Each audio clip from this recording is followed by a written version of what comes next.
Here we got a crab I just found. I don't know the species. It's like this tiny little sea den right next to the shore. Kind of want to, you know, get a stick and move him. See what he's up to.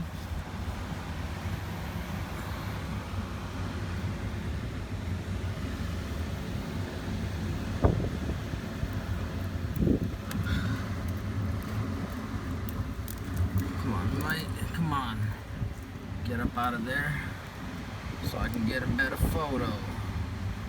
No, I'm not hurting the crab. Fuck it, he doesn't want to move.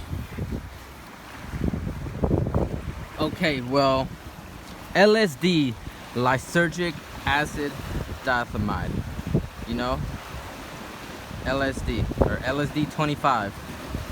It was invented by a Swedish chemist by the name of Albert Hoffman, and I want to say, was it 1948? I don't remember the exact year it was created, but it's been celebrating like almost 100 years of its existence.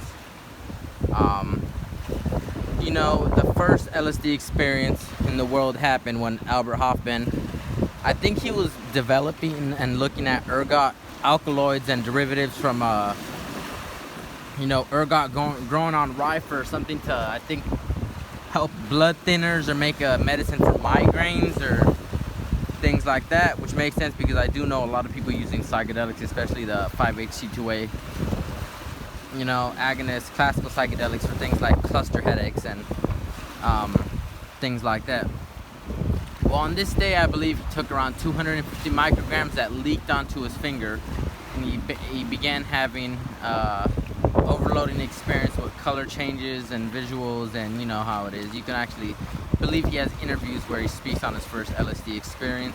Maybe I'll have that at the end of the video, who knows, or I'll link it. And it's been, you know, got popularized in the 60s and 70s. They were using it for like MK Ultra and other like things that weren't so good, and then that leaked to just normal people not having it.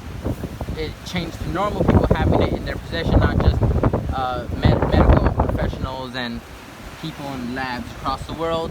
And of course, because we live in the year 2020, we know how big that is. LSD is used worldwide, and nowadays there is a lot of, I would say, a surplus of LSD, despite the urban myth that real LSD isn't around no more, and it's all research chemicals like the N-benzophenethylamine derivatives, and that's not the case at all. And let me talk about my first LSD experience. This was at this was at Anime Expo, and it was actually the same day that I had you know, combined LSD with MDMA, with salvia, with Xanax and Klonopin and Vicodin, and drank like a whole pint of lean, went through a whole pint of lean and drank. Yeah, not very smart, but that was my first time doing it. I remember the whole sky. I was at a like balcony, like a rooftop hotel pool deck balcony looking thingy in downtown LA. It's called the West End. Sitting on chairs, seeing the whole sky just turn pixelated, you know, all that was just like purple and pixelated. And then I remember going back to my hotel after smoking joints in the middle of downtown LA, and going in the shower and closing my eyes and getting closed-eyed visuals of horses running towards me, and they were all like different colors and stuff. So that was my first time. And my most recent LSD experience took not too far from here. You know, it was here in New Zealand. They were 250 microgram gamma goblin tabs, and I honestly didn't believe they were 250 mics, but as soon as I saw the gamma goblin thing, and that's a worker I've worked with for years and years, I trusted it. I didn't test it, but it was really good shit. I did have a kind of negative trip where I just, you know, was feeling, you know, a little off, especially with a bunch of people that I don't really know, other than one person. Everyone else was my first day meeting them, and I only took half a hit. Pretty crazy, huh? Yeah, only half a hit. And yeah, that's how it goes. So I'm just kicking back here, you know, doing my thing. And the most LSD I've done is about 12 100 micrograms, so 1.2 milligrams of LSD, and that happened at Hemp Fest. I've went over this story before. Yeah, but if it's your first time tripping, I do recommend the indole alkaloid test, and with that you can confirm if it's an indole alkaloid. You know, so you do that, you test the LSD, and it should turn purple. You know, they're only $15. It's usually around the same price as a standard dose spot on the streets. So, you know, test before you ingest. I've been a crazy motherfucker, and I know I say stories about dangerous drug combos, but I was underage. I was 14, 15, 16. I'm goddamn about to be 21. I live in a new country, so that's in my past. We're promoting, you know, harm reduction. That's just how it's going. Let me think of some more interesting facts, you know. When people say real LSD isn't around no more, that's bullshit, because there was misrepresented compounds even in the 70s. I think at Woodstock 69 they say beware the brown acid, which ended up being a DOX compound, I believe DOM or DOB. So I don't know what they mean. Yeah, I'm still fishing, dog.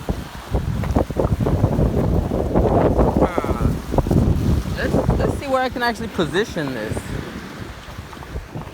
Where the fuck can I position this?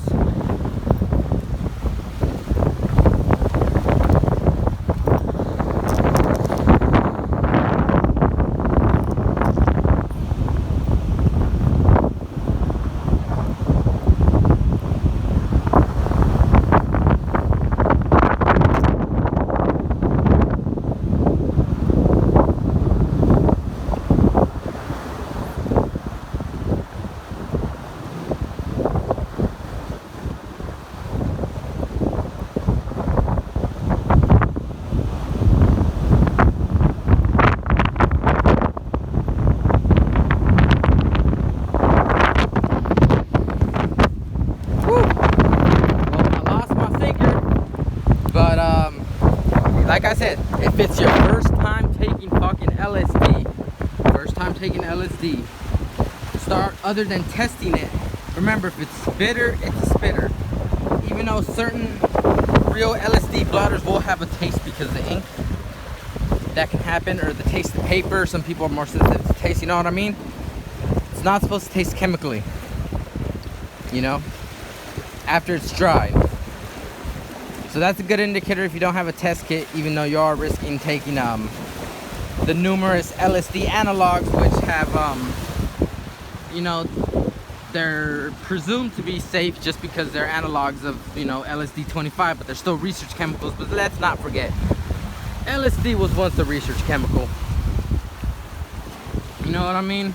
LSD was once a research chemical. Now this is just a quick little overview of LSD, you know, where I'll talk about my first time doing the drug, my most recent time doing the drug, and the most I've taken of that substance. You know, new little series. I'm gonna do it for other big main drugs. You know, so yeah, this is LSD episode 1. Out here fishing in New Zealand. Yeah, I'll get back to you guys.